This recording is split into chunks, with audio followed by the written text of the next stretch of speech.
considérée comme la première œuvre oulipienne à avoir été publiée, 100 000 milliards de poèmes, permet de composer à volonté un nombre invraisemblable de sonnets.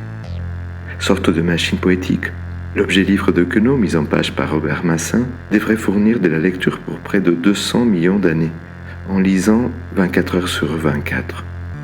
Cela dit, au-delà de la pure combinatoire, pouvons-nous explorer autrement ce livre ? J'ai voulu composer quelques poèmes suivant les règles de Queneau, mais en ajoutant aussi une série de contraintes initiales, contraintes thématiques, contraintes formelles.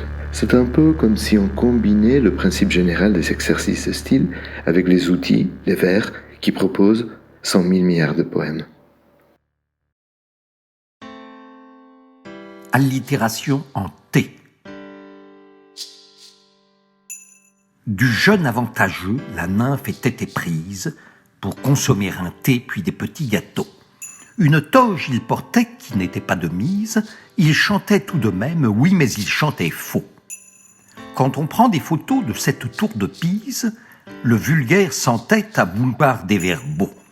Nous regrettions un peu ce tas de marchandises lorsque, pour nous distraire, y plantions nos tréteaux.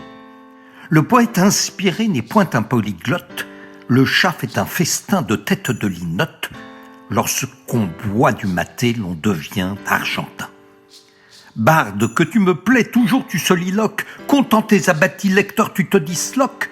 Toute chose pourtant doit avoir une fin.